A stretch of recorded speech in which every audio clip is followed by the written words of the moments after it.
Major funding for this special Frontline series is provided by this station and other public television stations nationwide. Additional funding is provided by the Corporation for Public Broadcasting. Tonight, a Frontline special series of portraits of the people of the Soviet Union. This is Valera Krylov. He's 18 years old and about to go through a Soviet rite of passage. 2 years away from his family at military service. A rare look at the life of a recruit in the Soviet Army, at a journey that every young Soviet man must take. Tonight, Soldier Boy.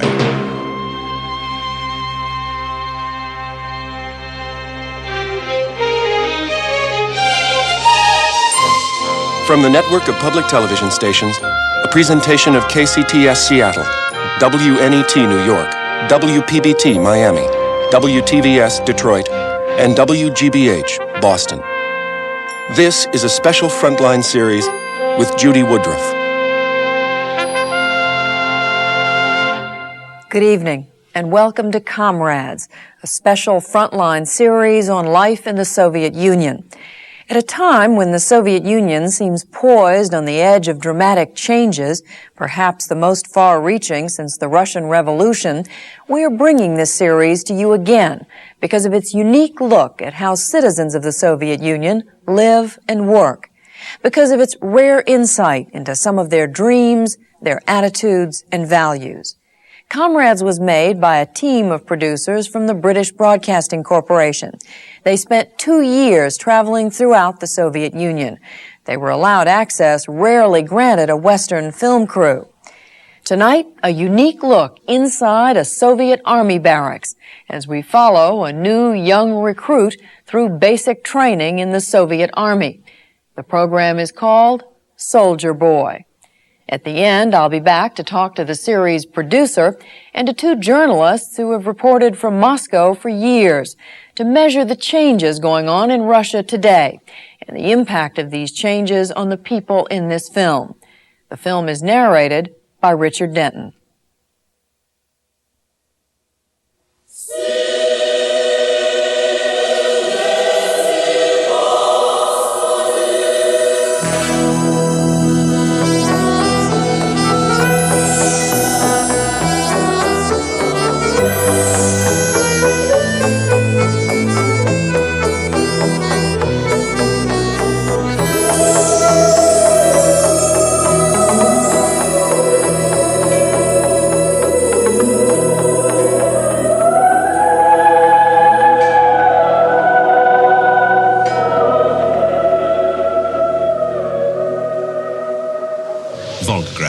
May 1984. The Krylov family have a visitor. Valery Nikolaevich Krylov, I'm here to present the draft notice to you.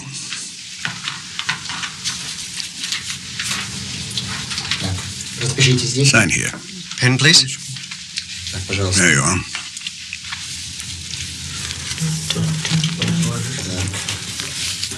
Can I write on your folder, please? Please do. You must show up at the time indicated. And don't be late.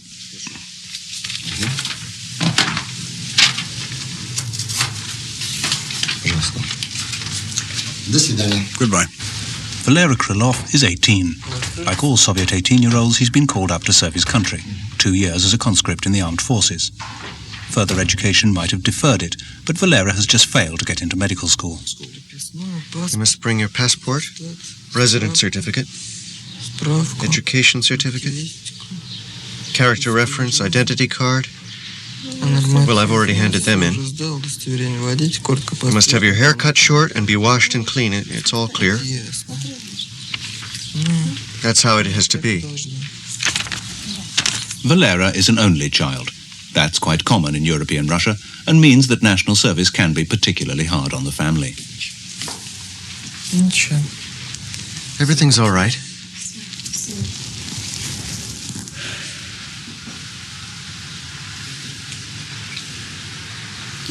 Everything's okay.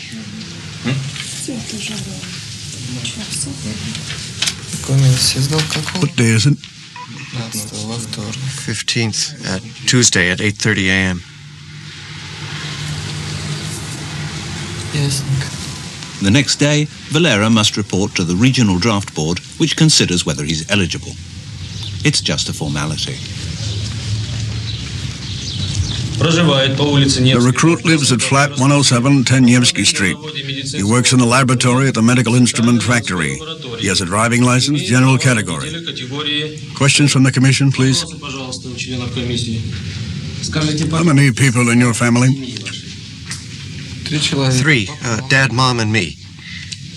Financial position? Good. Living conditions? Good. Earnings? My own? 110 rubles. If a family is likely to suffer financial hardship without their son's earnings, they can claim compensation. What part have you played in the collective? At the factory? Of course. Well, I was a member of the Young Communist Control Committee. What is your attitude to serving in the Soviet Army? Service is an honorable obligation, and it makes a man of you.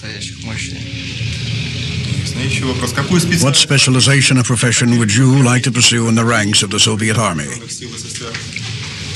Something to do with electronics.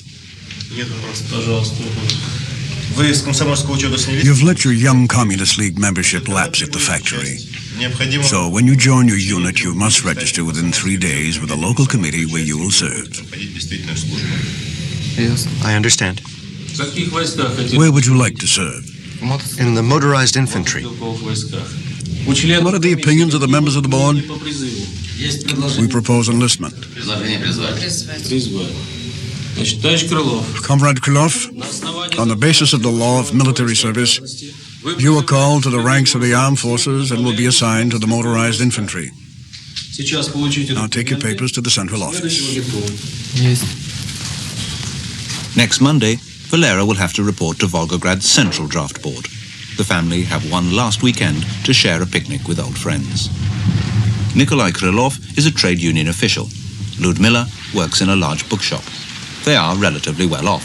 They have a car, and not far from here have acquired a small plot of land where they soon hope to build themselves a wooden cottage, or dacha.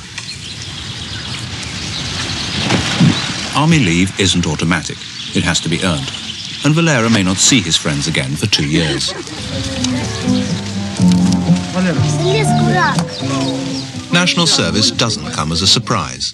The Krylovs have had time to adjust their attitudes to it. It's a sacred duty, whether you want to or not. You have to serve. He knows that. He understands that. There'll be difficulties for him. But everyone goes through it. That's how it has to be.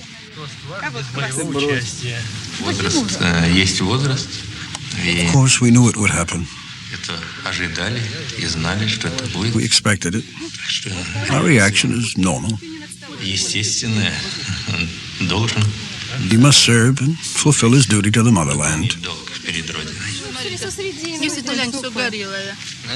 They see that the army is necessary. They understand that.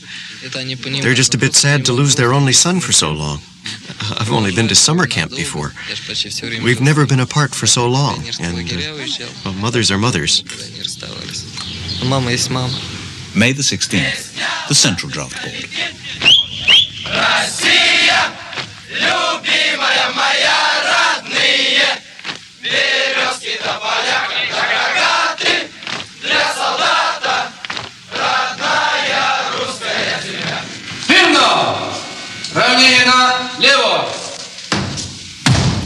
The conscripts from Valera's region report for their medical.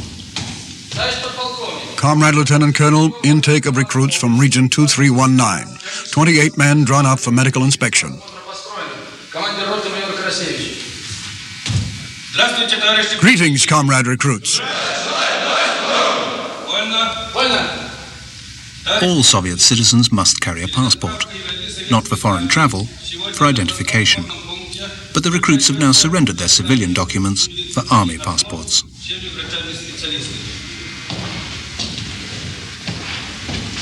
Recruit Melnikov Vladimir Viktorovich, come in.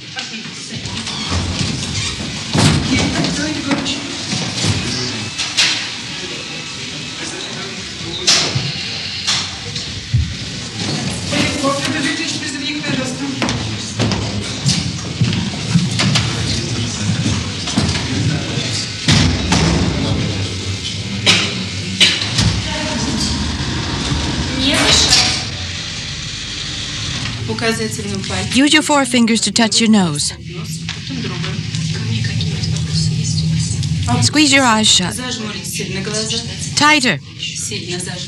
Now open. Look up. Show your teeth and your tongue. Puff out your cheeks. Few of Volgograd's young men will be allowed to serve in Volgograd. They'll be dispersed to different regions, often to different republics around the Soviet Union. No figures are available in the USSR, but Western sources estimate the Soviet army as being 2 million strong. Hey, watch your step. Don't step on my feet either.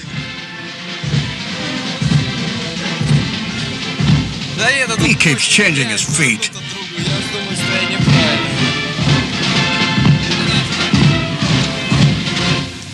Valera is now with a group of recruits who'll be sent to Lvov in the Ukraine. They're about to be handed over to an officer from the so-called Iron Division.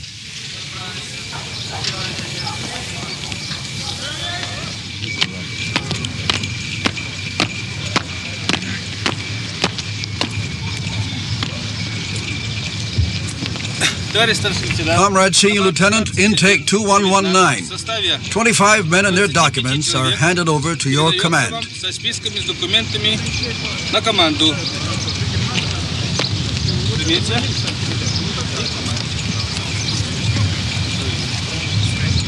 Right. Done. Quick. March.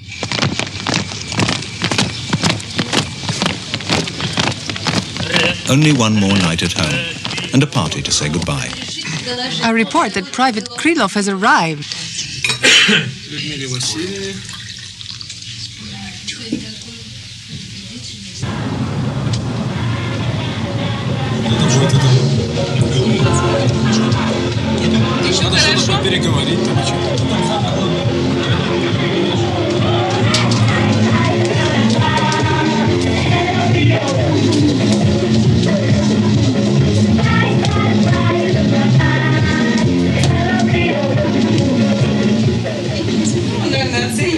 He knows everything we do for him. That's a mother's lot, seeing them off and welcoming them home. You can't get away from it. You have to. You know, when I saw my son off, I felt calm. Well, things were calmer then. Now everything's so tense. Everyone has to serve. It's a sacred duty. Sacred or not sacred, you just have to prepare for it. Of course, the situation at the moment is rather tense. Well, we'll meet him in 2 years' time.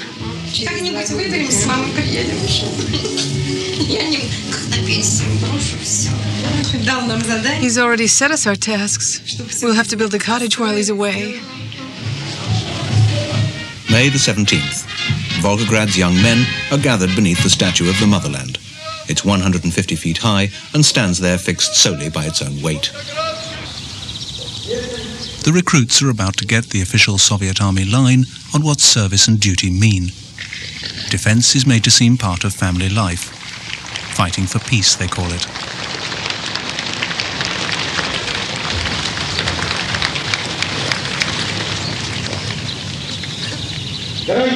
Dear comrade recruits, today your country calls you up for military service to fulfill the sacred duty of a citizen of the USSR. The imperialists have often challenged the security of our borders, the strength and might of our state's armed forces.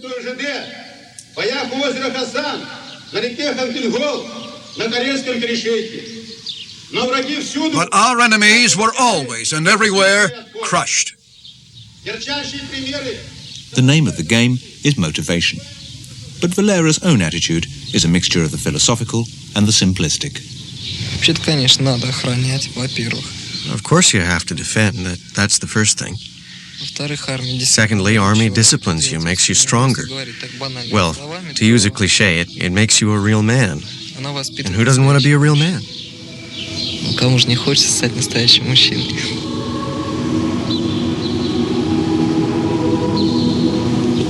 Deep in the hill beneath the statue is the eternal flame. Volgograd used to be called Stalingrad and was the scene of one of the bloodiest battles of the last war. Virtually every local family, including Valera's, has a name on the list of the dead. The reminders of that suffering, whether monumental or personal, are everywhere. A last lesson for the recruits before they say goodbye.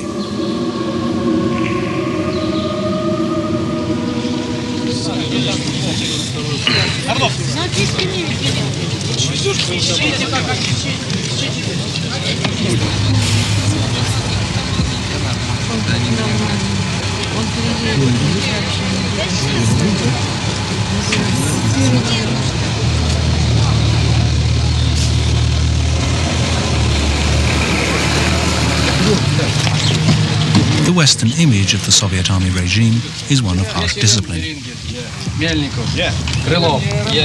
The authorities deny this. They say draftees have to be treated more gently than the volunteers in, say, the British Army. But it doesn't stop the families looking apprehensive. I feel a bit sad. Leaving home for 2 years, leaving friends behind. At the same time, it's interesting. What will it be like in the Army? A new chapter, unknown. Everything's okay.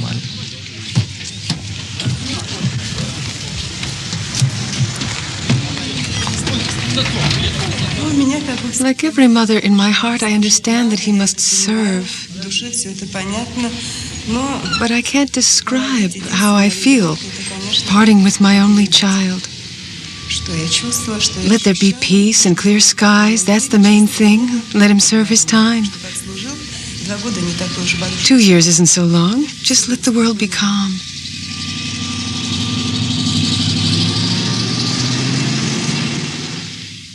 Two hours and 1,000 miles later, Valera will arrive with his group in Lvov. This was once part of Poland. After the war, it became part of the Ukraine. That's to say, part of the Soviet Union.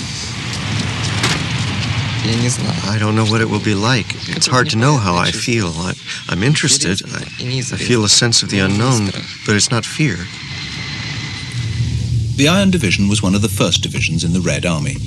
It's proud of its traditions and expects Valera and the other conscripts to consider themselves lucky to be drafted into it.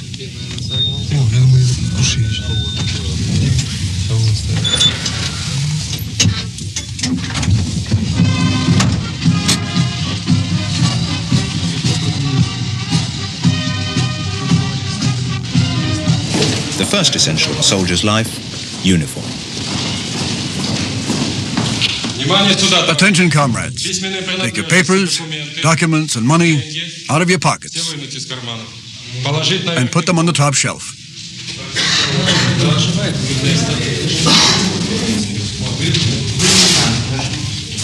Immediately after the revolution, all uniforms were redesigned on egalitarian lines, which meant, as it turned out, that you couldn't tell the officers from the men. Now they've gone back to more traditional styles. For the new recruits, however, it's not the history that counts, but the comfort. What are they, trousers? What do they feel like? Is that a pocket?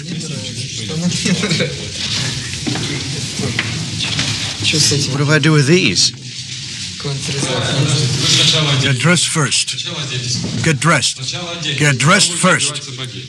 Then you can put your boots on.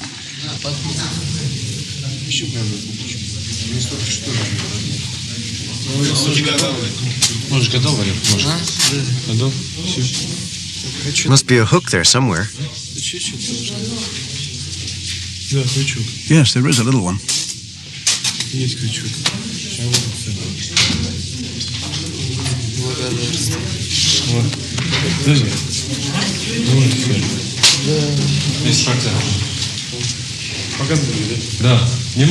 Your attention, comrades.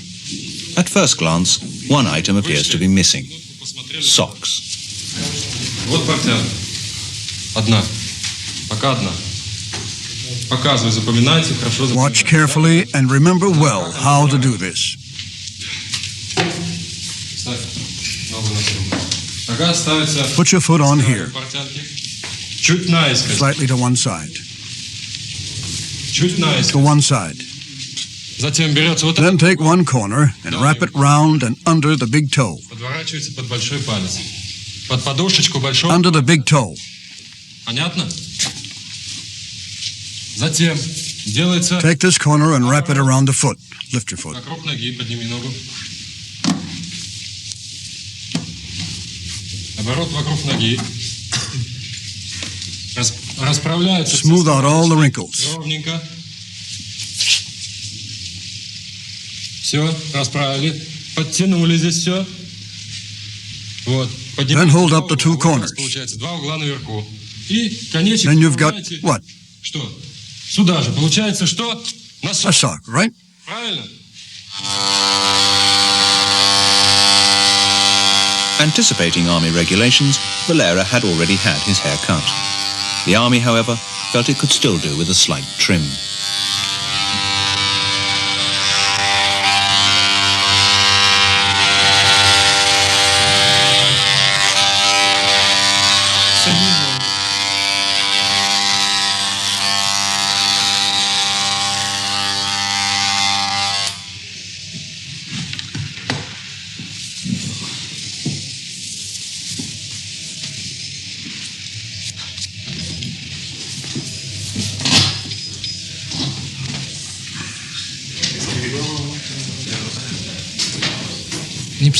I never thought about how I'd look bald.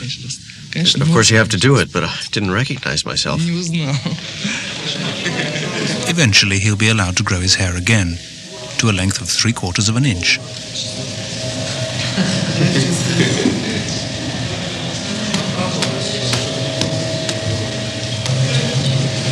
It's been a long and tiring day for the recruits. Now, for an early night. Platoon. Attention. Press to the center.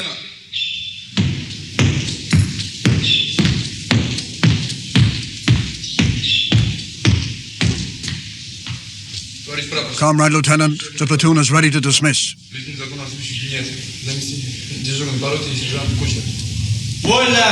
The original group from Volgograd have been split up. They're now billeted all over the barracks with other recruits who may have served several months already. Prepare to go to bed.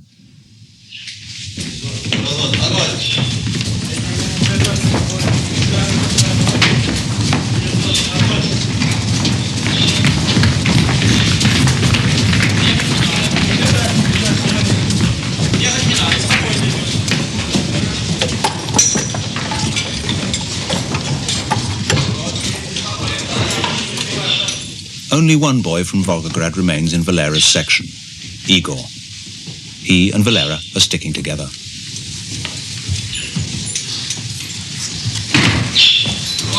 Platoon, lights out.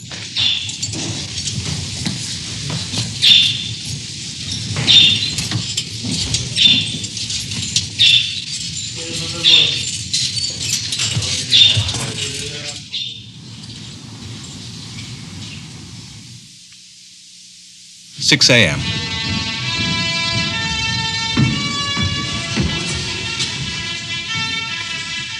Platoon, rise.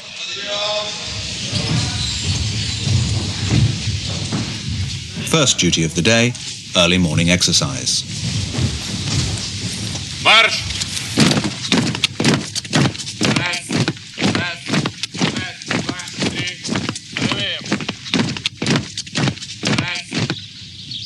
7, 8, 9, 10, 11, 12, 13. Stand up straight. Arms behind. Head back. The military's enthusiasm for cleanliness and tidiness is, it seems, the same everywhere. After breakfast, another form of PE, political education, 1 hour every morning. We clearly see the threat to humanity posed by the reckless and adventurous actions of the aggressive forces of imperialism. And we speak out loudly on this issue to draw the world's attention to this danger. We do not demand military superiority. We do not intend to dictate our will to others, but we will not allow the present balance of power to be disturbed. And let no one be in the least doubt that we will take care to strengthen our country's defenses so as to have sufficient resources to cool the hotheads of the war-mongering adventurists.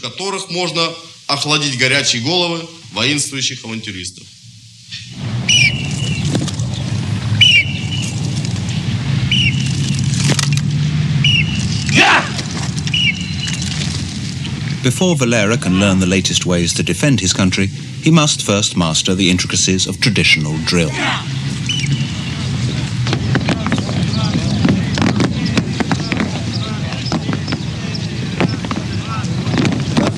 Soviet Army square bashing is still based on the drill of the pre-revolutionary Russian army. The goose step is the relic of Peter the Great's desire to see his men emulate the smart German armies of the 17th and 18th centuries. It was the step that later marched across Russia in war. For the first 4 weeks, Valera remains a recruit. After a month's basic training, he will officially become a soldier.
Центрального комитета партии, Центрального комитета ВКСМ, Министерства обороны СССР, Главного политического управления Советской Армии. Страны своей надежный часовой, краснознаменный Прикарпатский округ. Мы на высотах мужества отцов, в строю мы держим четкое равнение, и пусть горячий ветер нам в лицо. Нам сердец единое биение. Прославленный, отважный боевой, солдату, офицеру стал ты дорог. Страны своей надежный часовой, краснознаменный Прикарпатский округ. Valera's family miss him. A sense of duty is their only consolation. Of course, this month has been very hard. Everything is new and different, but everything will be all right. There's nothing you can't get used to. All the more so because it's not a caprice or a wish, it's a sacred duty. That's how it has to be. Sometimes I need a helper, like when I'm fixing or servicing the car. Then 4 hands are better than 2. Of course, everything that happens makes me think of him. Now we're working in the cottage, just the 2 of us. We would all 3 have worked on it together. Everything reminds us of him. I don't even want to go home, I feel so sad. You walk in and think, oh God, should I go home or not? Then you go home and it's empty. Usually in the evening, the 3 of us would be together. Now it's just us 2. Everything reminds us of him. Valera's childhood toy can now be swapped for the real thing.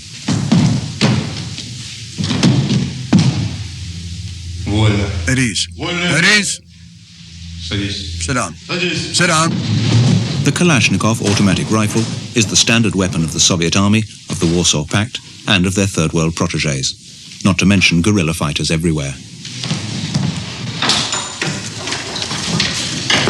Lenin once criticized the bayonet for being a weapon with a worker at both ends. By that token, he wouldn't approve of the Kalashnikov. It has a particularly effective bayonet, and one which, as far as Valera and Igor are concerned, is practically impossible to remove.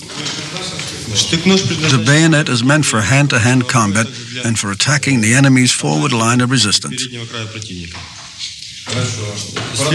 Good. Continue, Private Krylov. The next part is... The breech cover. What is the correct name, soldiers? Who can tell them the correct name of this part? Yes? The breech casing cover. Repeat it. The breech casing cover. What is the purpose of the breech casing cover? It protects the breech and the mechanism against dirt. Its purpose is to protect the firing and slide mechanism against dirt and mechanical damage. Right.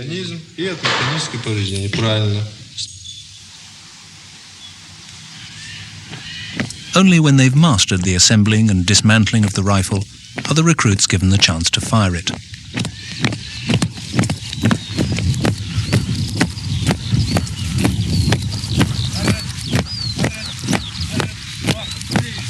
The Soviet Union sees itself as a country surrounded by antagonistic states and under constant threat of invasion.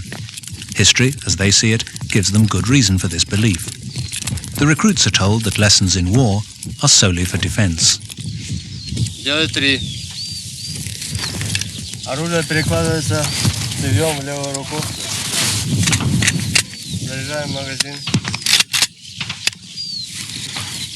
Исходный рубеж, бегом. Prepare to fire. Ставить. Бегом. Цель.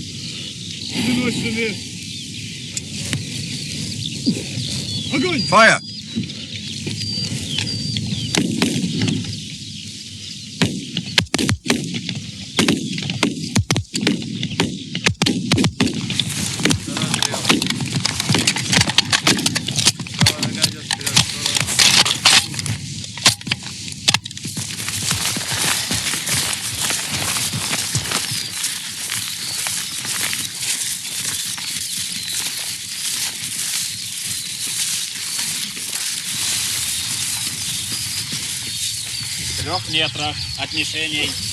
Keep back 3 yards.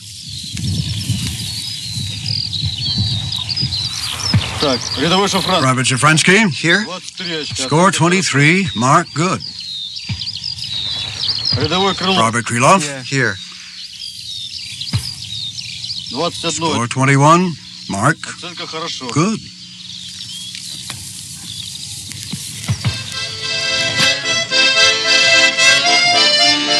The recruits' only free time is after the compulsory viewing of the Soviet 9 o'clock news and before lights out at 10:30.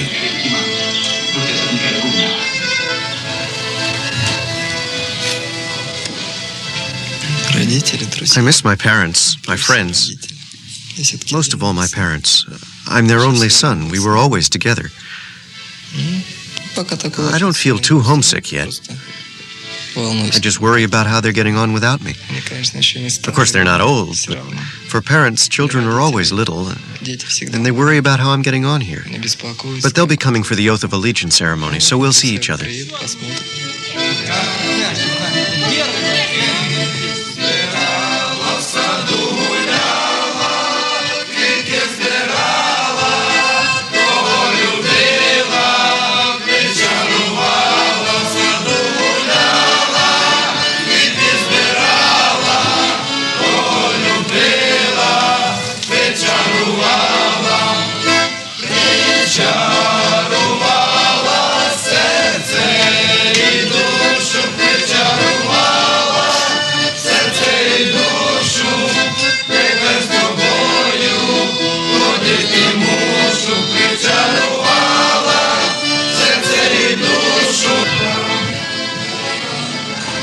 He's been very good. He writes a lot. I didn't expect it. He doesn't like writing. In 3 weeks, 5 letters. The first letters were very optimistic. His mood was good. But in the last 2, he seems a bit homesick, missing home, missing us, missing his friends. He's being disciplined. Without doubt, after the army, a young man has grown up. Of course, it would be better if no one had to serve. If we all agreed, as has been suggested, to complete disarmament so that we could live with neighboring countries without any fuss, without any cares. Жили с соседними странами без всяких забот. Then no one would have to serve.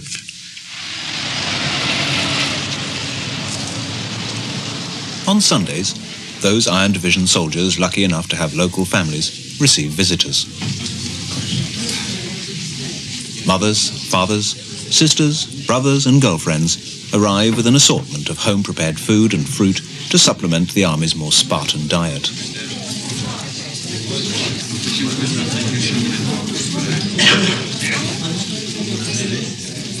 But this Sunday, June the 17th, is different. After 4 weeks basic training, the recruits are on parade. Valera's parents have made the long journey from Volgograd to see their son take the oath of allegiance. I have more confidence now. Better health and strength. I feel a little like a soldier. My bearing has improved. Well, I think so.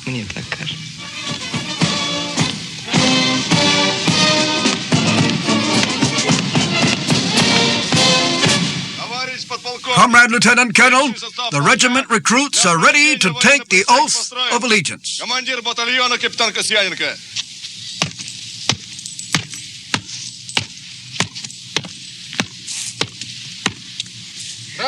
Greetings, comrades.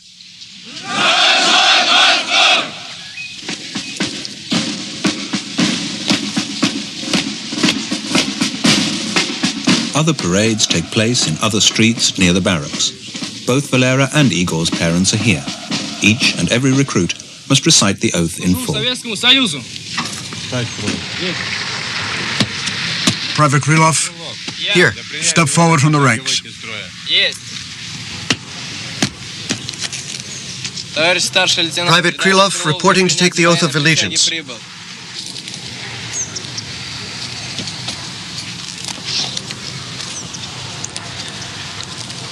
I, a citizen of the Union of Soviet Socialist Republics, on entering the ranks of the armed forces, solemnly swear to be honorable, brave, disciplined, and watchful, firmly to guard military and state secrets, to observe the Soviet Constitution and Soviet law, to obey the commands of my leaders without question. I swear to study the art of war conscientiously and to protect all military and national property, and to my last breath be faithful to my people, my Soviet homeland, my Soviet government. I am always ready to come to the defense of my homeland, the Union of Soviet Socialist Republics. And as a member of the armed forces of the USSR, manfully, skillfully, with dignity and honor, to defend it, sparing neither my blood nor my life to achieve victory. If I should break this solemn oath, may I suffer the implacable punishment of Soviet law and the hatred and scorn of all the Soviet people.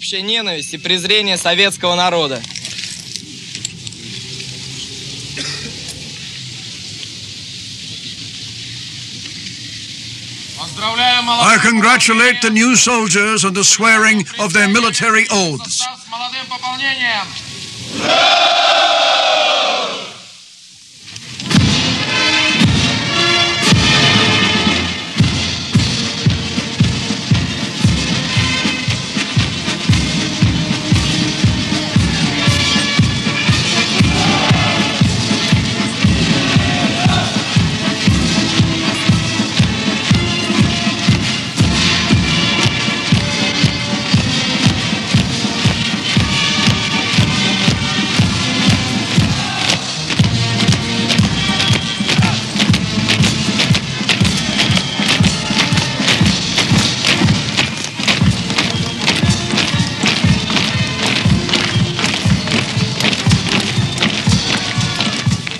After the parade, the parents are allowed to visit the barracks, and the new soldiers will have the rest of the day off.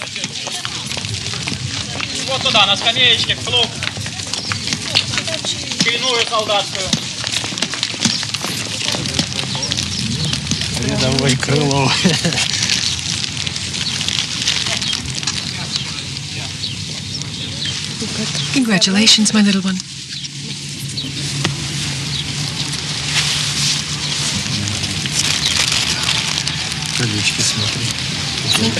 Everything wonderful? How are you finding it? Excellent. Have you missed home? Of course.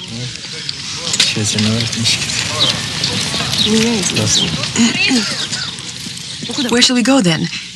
Is there a cafe here? The commander told us it's nearby, isn't it?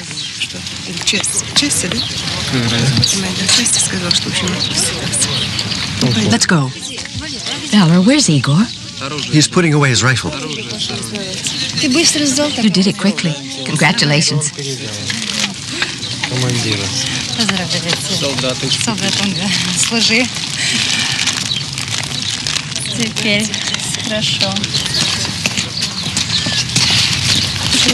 Congratulations.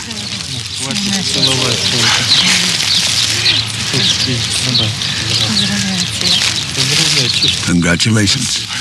Thank you.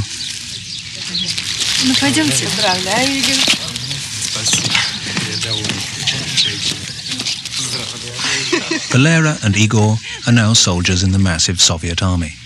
They're eligible for active duty, and that could mean joining the thousands fighting in Afghanistan. If the world is peaceful, then there'll be no danger. Because they're only being taught what they would do.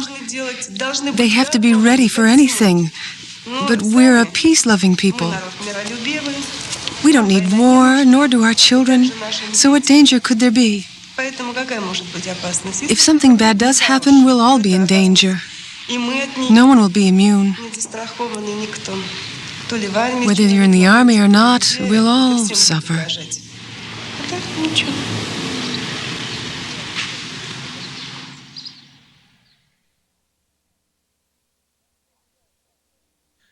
That was Soldier Boy. We'll talk about the military in the Soviet Union now with three people who know that country well. David Shipler is the New York Times correspondent who was in Moscow from 1975 to 1979. He's the author of the book, Russia, Broken Idols, Solemn Dreams. Paul Quinn Judge is now the Moscow correspondent for the Christian Science Monitor. And Richard Denton is the series producer for Comrades. Richard, why in the world did the Russian authorities let you do this? I don't know. It's a very difficult one. I mean, it didn't involve me in an enormous amount of work. I had the idea of doing it. The Russian television people sought about trying to get permission and were as surprised as I was when we actually got permission. And the person who was most surprised, as I said, was the commanding officer of the barracks, who kept us waiting for 2 days in the hotel while he checked with Moscow that they hadn't gone completely raving mad. I mean, he could not believe that he was being expected to allow a British television film crew onto his barracks. Did they end up putting any restrictions on you? They didn't put really any major restrictions. They wanted to know when we were coming and how long we were filming for and when we were going.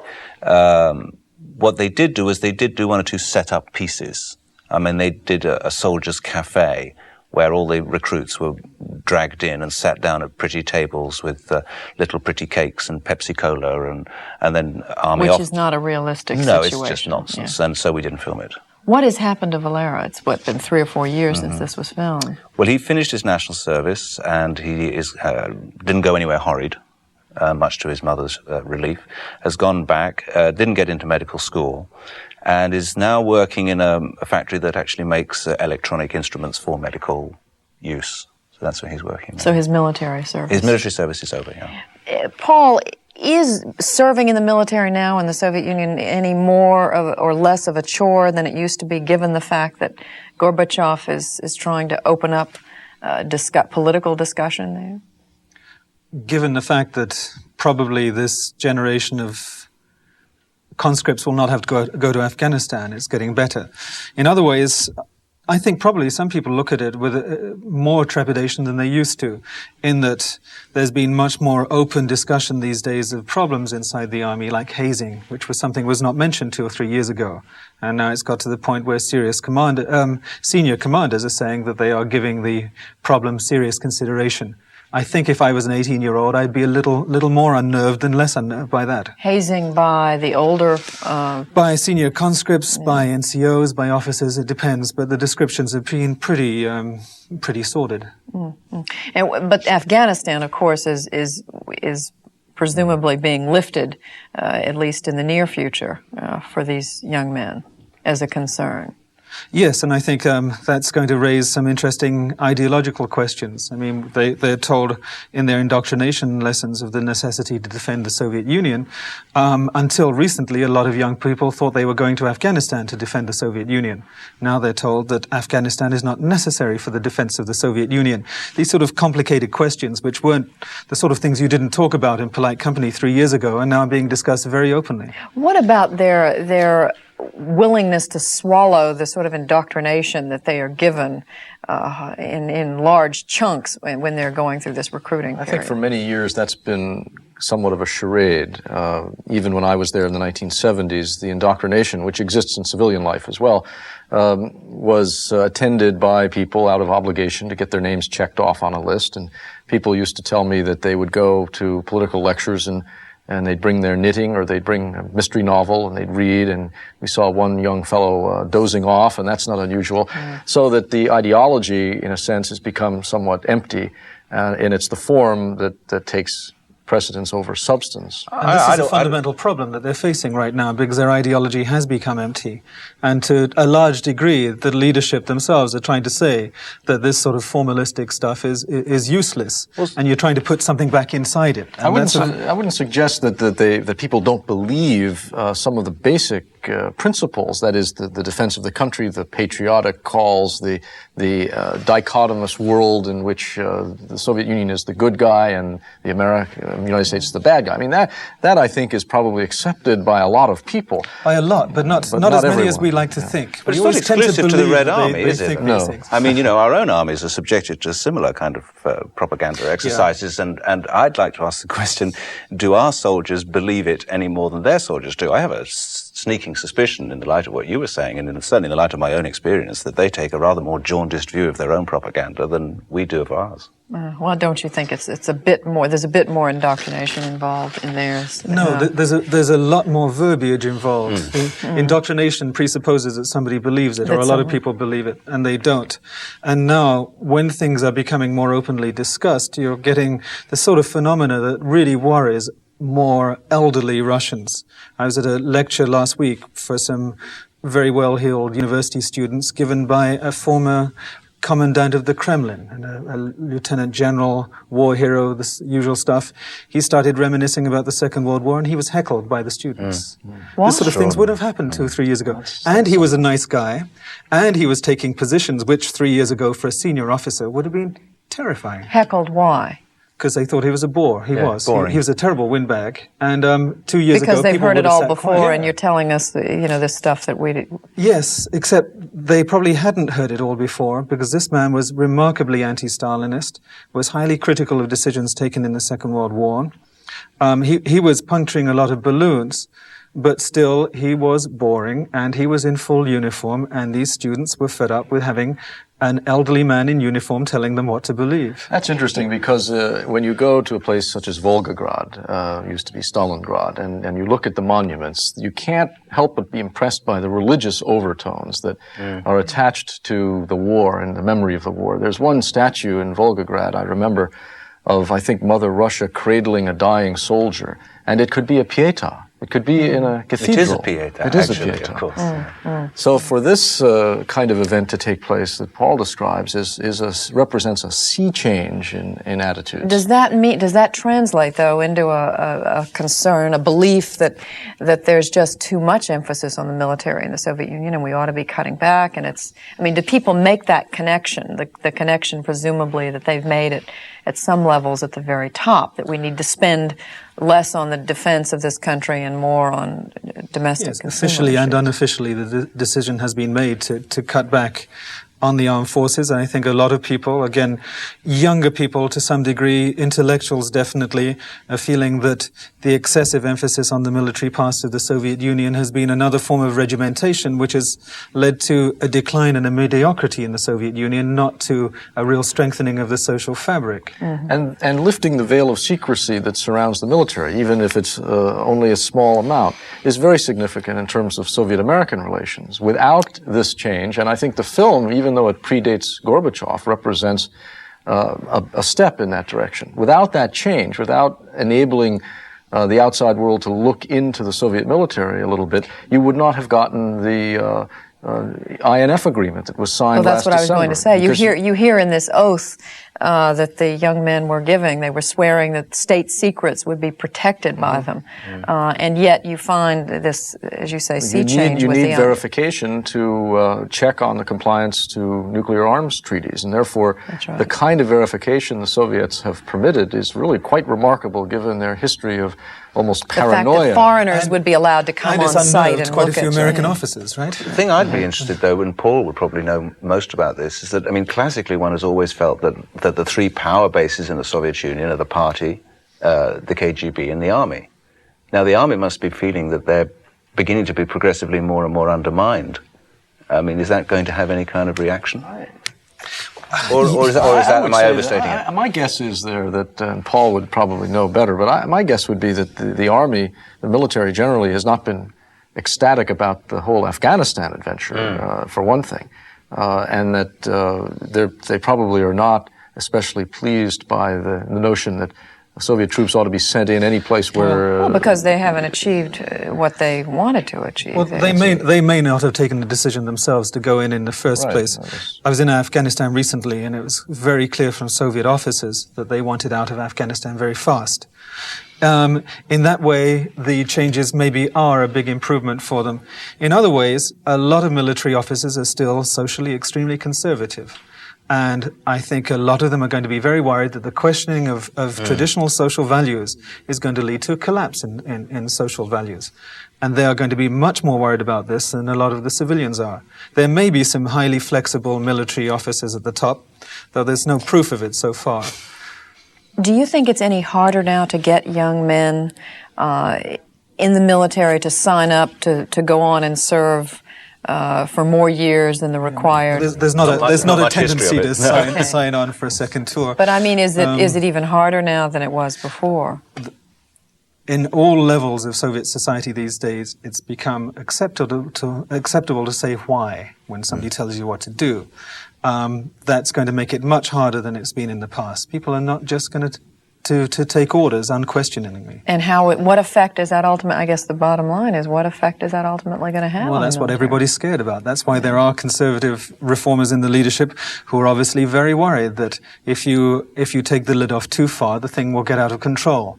And there's been a constant leitmotif in Russian history that you keep the lid very tightly on your society because you can't really trust the individual. My guess would be that the lid will be kept, it's not going to be taken off entirely, that there will be the controls in the background, ready to be reinstituted if necessary. And certainly but once any controls are reinstituted, there's a danger of a whole rollback of the reform system. And I mean, we tend to be extremely cautious when we look at these things, but in nearly every one of the programs we've seen so far, somebody has said that something is inconceivable in the Soviet Union 3 years ago, and it's happening now. I think one of the problems is that it's visible in Soviet literature and everywhere, that they're not very good at doing things in moderation.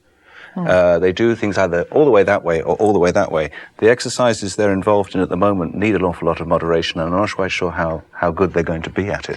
It's also been true, in modern times, in the last 20 years, that liberalization in one area has sometimes been accompanied by a hardening up in another.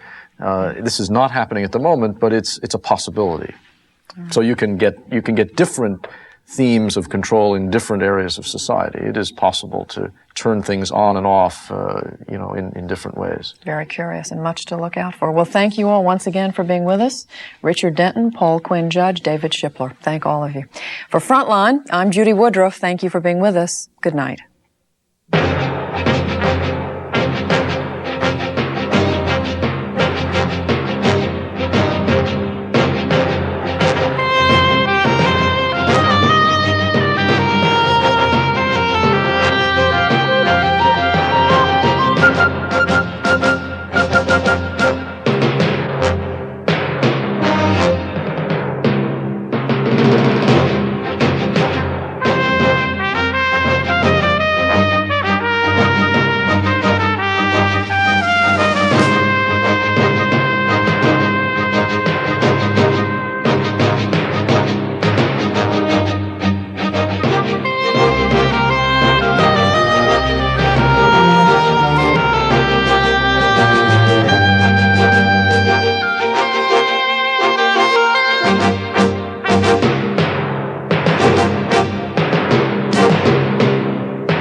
Frontline is produced for the documentary consortium by WGBH Boston, which is solely responsible for its content.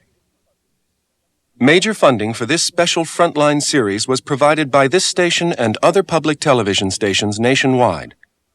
Additional funding was provided by the Corporation for Public Broadcasting.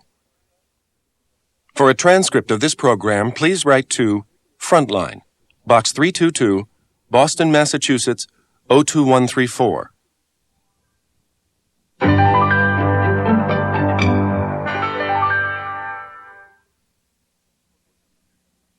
For videocassette information about this program, write to Films Incorporated, 1213 Wilmette Avenue, Wilmette, Illinois, 60091.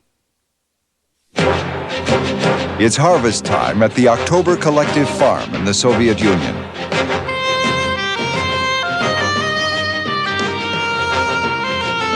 These people support the collective, and it supports them. They work for the state and for themselves, for profit as well as politics. Watch October Harvest next time on Comrades, a Frontline special series.